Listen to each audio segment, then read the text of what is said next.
आवश्यक है, संबंध भी आवश्यक है, परंतु जीवन की हर कठिन परिस्थिति यह दर्शाती है कि अकेले रहने की कला का आना भी आवश्यक है।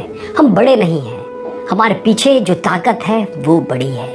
कौन क्या कर रहा है, कैसे कर रहा है, क्यों कर रहा है, इन सब से आप जितना दूर रहेंगे उतना खुश रहेंगे। नकारात्मक विचारों का आना तय है, परंतु यह आप पर निर्भर करता है कि आप उन्हें कितना महत्व देते हैं।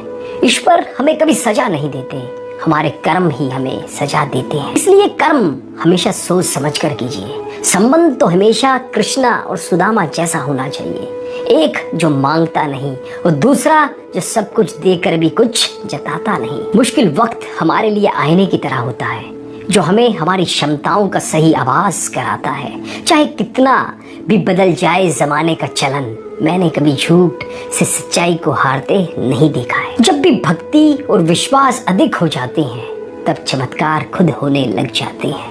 उस मनुष्य की ताकत का कोई मुकाबला नहीं कर सकता जिसके पास सब्र की ताकत है।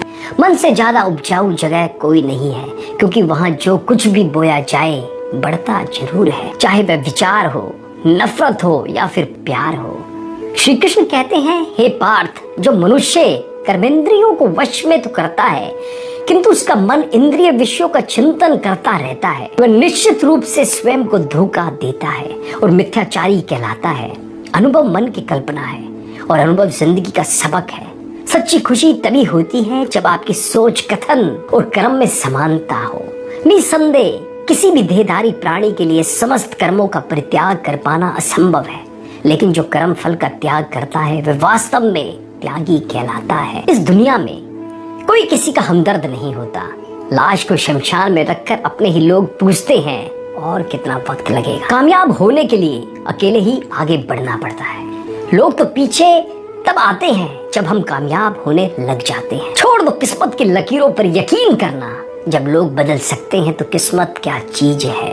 कामयाब लोग अपने फैसलों से दुनिया बदल देते हैं और नाकामयाब लोग दुनिया के डर से अपने फैसले ही बदल देते हैं। यदि मनुष्य सीखने पर आ जाए तो उसकी प्रत्येक भूल उसे कुछ ना कुछ अवश्य सिखाती है। यदि आप धर्म करोगे तो आपको भगवान से मांगना पड़ेगा, लेकिन यदि आप कर्म करोगे तो भगवान को आपको देना ही पड़ेगा। लोग कहते हैं कि अपनों के आगे झुक जाना चाहिए, किंतु सच बात तो यह है कि जो अपने होते हैं वह कभी झुकने ही नहीं देते। जीवन में आधे दुख इस कारण जन्म लेते हैं क्योंकि उनसे आशाएं बड़ी होती हैं। इन आशाओं का त्याग करके देखो, जीवन में सुख ही सुख होगा। धर्म ग्रंथों में ऐसा लिखा है, जो दूसरों की तकलीफों को समझते हैं, जिनमें दया है, जो दिल से अच्छे हैं, उन्हें दोबारा जन्म नहीं लेना पड़ता। मन की गतिविधियां होश, श्वास और भावनाओं के माध्यम से सदा आपके साथ है और लगातार आपको बस एक साधन की तरह प्रयोग करके सभी कार्य कर रहे हैं। अंतकाल में जो मनुष्य मेरा स्मरण करते हुए देह त्याग करता है, वही मेरी शरण में आता है। इसलिए मनुष्य को चाहिए कि अंतकाल में मेरा चिंतन करे। बहुत विनम्रता चाहिए रिश्तों को निभाने के लिए। छल कपट से तो सिर्फ महाभारत रची जाती है। आपके कर्म ही आपकी पहचान है, वरना एक नाम के तो हजारों इंसान है। शब्द उतने ही बार निकालने चाहिए जिन्हें वापस भी लेना पड़े तो खुद को तकलीफ ना हो। जीवन में कभी भी किसी से अपनी तुलना मत कीजिए। आप जैसे हैं सर्वश्रेष्ठ हैं। यदि प्रेम का मतलब सिर्फ पा लेना होता तो हर हृदय में राधा कृष्ण का नाम नहीं होता। बाजार के रंगों में रंगने की मुझे जरूरत नहीं, मेरे कान्हा की याद आते ही यह चेहरा गुलाबी हो जाता है। हे कृष्ण, तेरे सिवा कहाँ मिलता है कोई समझने वाला, जो भी मिलता है बस समझा कर चला जाता है। प्रार्थना ऐसी करनी चाहिए जैसे कि सब कुछ भगवान पर ही निर्भर है, और काम ऐसे करने चाहिए जैसे कि सब कुछ हम पर ही निर्भर है। बात संस्कार और आदर की होती है, वरना जो इंसान सुन सकता है वह सुना भी सकता है।